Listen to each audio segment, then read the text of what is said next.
Assalamualaikum warahmatullahi wabarakatuh. Perkenalkan, nama saya Rada Faiz. Yang udah kenal dan yang udah nonton video-video aku sebelumnya, kalian jangan lupa untuk subscribe, like, komen, dan share video saya ini. Semoga bermanfaat untuk kalian dan orang-orang yang melihat video saya ini. Oke, kemarin saya sudah polling di Instagram saya. Jangan lupa follow Instagram saya Rada Faiz. Di sana banyak ada cerita-cerita dan polling-polling yang aku berikan untuk video-video saya selanjutnya.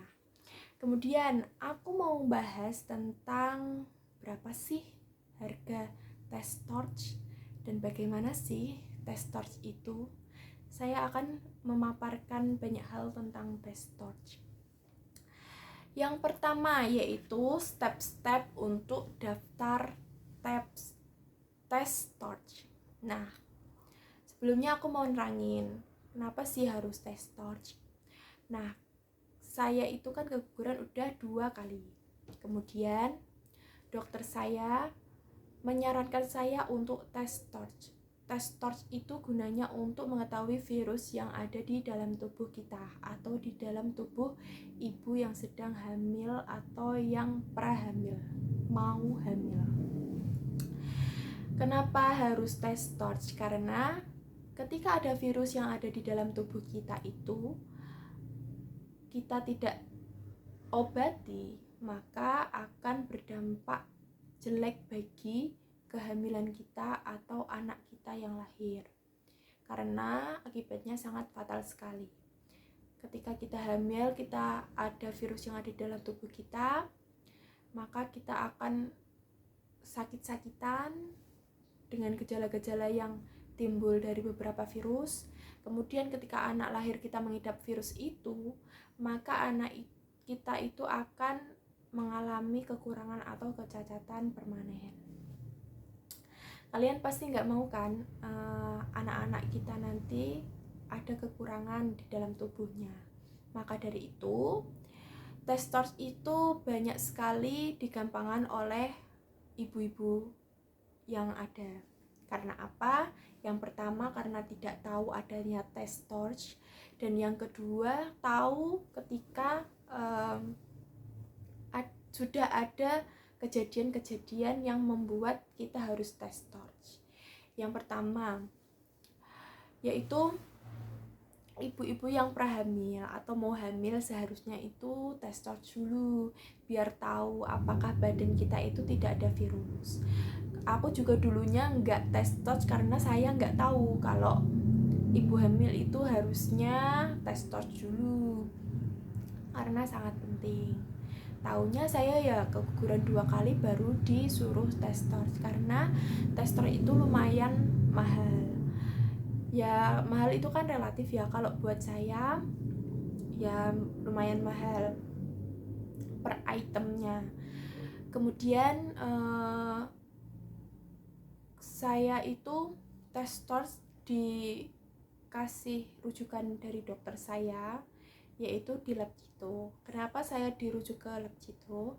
Karena Lab Cito itu selain membuktikan negatif atau positif, hasilnya itu menandakan angka. Jadi negatifnya itu berapa gitu. Jadi bisa dilihat negatifnya tuh tinggi atau rendah.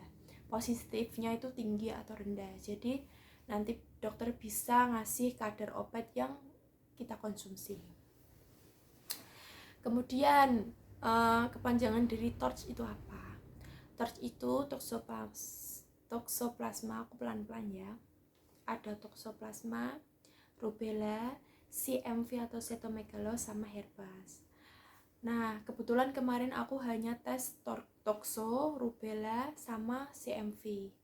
Saya juga nggak tahu kenapa aku nggak disuruh tes herpes, karena kalau herpes itu biasanya tuh dia nampak gitu kayak herpes gitu loh, tapi itu dalam bentuknya tuh kayak banyak gitu. Kalau cuma sedikit-sedikit itu nggak dinamakan herpes yang fatal gitu. Jadi aku hanya disuruh tes sampai CMV aja, cytomegalo. Kemudian gimana kalau mau tesnya? tesnya kalau kayak saya ini kan rujukannya nanti dikasih ke Cito. Nanti kalau ada dokternya langsung aja diambil sampel darahnya. Nanti beberapa hari sampel darahnya akan dikasih tahu dari lab Citonya. Kemudian langsung saja hasilnya dikasihkan ke dokter. Kalau kalian yang tidak ada rujukan-rujukan, langsung aja ke lab Cito. Nanti di sana akan dikasih tahu biaya, terus bagaimana ceknya dan lain sebagainya.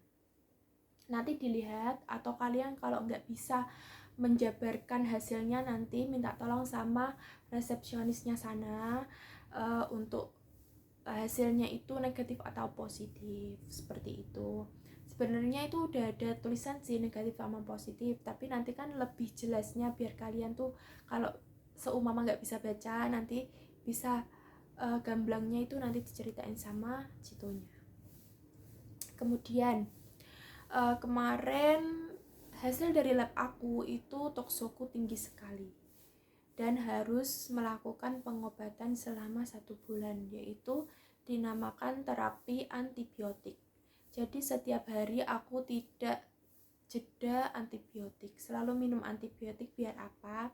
Biar memepet virusnya itu biar mati. Tetapi tokso itu memang tidak bisa hilang dari tubuh kita, dia hanya bisa tidur. Terus kalau ada pertanyaan apakah nanti bisa sembuh gitu, kalau sembuh purenya tidak bisa, tapi kita bisa membuat virus itu negatif di dalam tubuh kita. Setelah saya sudah pengobatan selama sebulan, kemudian saya diperbolehkan untuk program hamil. Kemudian saya program hamil, tetapi saya masih mengonsumsi antibiotik. Jadi saya selama hamil masih mengonsumsi antibiotik dengan pemaparan dokter bahwa ketika orang hamil itu pernah mempunyai tokso, kita dianjurkan untuk minum antibiotik agar kalau terjadinya imun rendah di dalam tubuh kita, nanti tokso itu bisa dipepet dengan antibiotik tersebut. Seperti kalian tahu kan, kalau ibu hamil itu kan memang sakit-sakitan, biasanya demam, mual, dan lain sebagainya, dan otomatis imun di dalam tubuh ibu hamil itu akan rendah. Sehingga kalau ibu hamil yang mempunyai tokso, kalau tidak meminum antibiotik akan tumbuh kembali dan akan mempengaruhi janin yang ada di dalam tubuh kita. Jadi untuk kalian yang memang mau memprogramkan hamil, jika ada rezeki bisa cek tokso dulu atau touch dulu. Saya akan menjabarkan berapa sih harganya. Nah, jadi kalian yang memang lagi program hamil, aku kasih tips ya, kalau punya hasil lab itu harus dijadikan satu gini. Aku kan sukanya tuh jadiin satu gini, jadi kwitansi terus hasil lab semuanya rapi gitu. Kenapa gitu? Karena untuk mengetahui sih nanti kalau ada cek yang sama, jadi kita kalau kwitansi ya, jadi kita kan kalau saya periksa itu kan jauh-jauh, jadi dananya juga harus kita maksimalkan, jadi nggak mepet. Jadi kalau kita punya kwitansinya gini dan tesnya sama, kan kita bisa ancang-ancang gitu berapa uang yang kita bawa. Kemudian untuk tes labnya sendiri itu saya penting dikumpulkan, karena kalau kita ganti dokter atau dokternya itu kan biasanya lupa, biasanya kan dokter itu pasiennya banyak, jadi jangan harap kalian tuh kemarin sudah periksa terus habis ini mau periksa lagi terus dokternya hafal apa riwayat kita gitu, jangan harap. Tapi juga ada yang dokter juga ngeh gitu kalau riwayat kita, tapi tetap harus lihat kayak laboratoriumnya gitu. Jadi hasil lab saya juga kumpulkan untuk mengatasi juga kalau kita pindah dokter. Jadi kita punya kertas-kertas labnya, dok saya ini kemarin gini, saya udah cek ini. Jadi punya datanya semua. Jadi kalau kita sama dokter langsung dikasih gitu riwayat kita bagaimana. Seperti itu. Kemudian aku akan menjabarkan harga dari tes torch itu. Selain tes torch, saya juga tes ACA untuk kekentalan darah.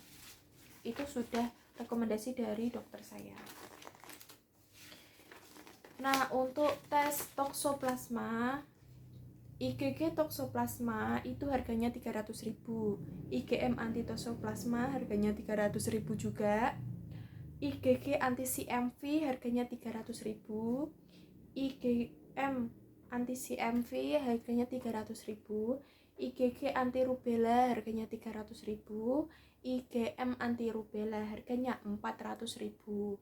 Nah, untuk herpes sendiri saya kan nggak periksa, ya paling enggak memang 300-400an gitu.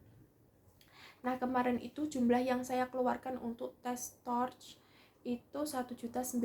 Jadi kalau herpesnya juga dicek kurang lebih itu 2 jutaan lebih. Nah, seperti itu. Dan saya setiap program hamil harus cek tokso agar mengetahui toksonya itu rendah apa tinggi. Kalau apa tinggi nanti bisa dibarengi dengan antibiotik seperti itu. Nah, itu penjabaran dari saya. Untuk tes selanjutnya itu saya disuruh tes ACA atau kekentalan darah. Fungsinya tes ini agar mengetahui kekentalan darah yang kita alami.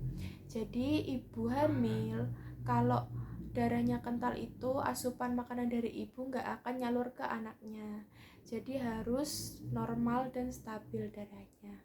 Nah, kurang lebih seperti itu. Semangat buat semuanya. Untuk video-video selanjutnya akan aku share setelah video ini. Terima kasih. Wassalamualaikum warahmatullahi wabarakatuh.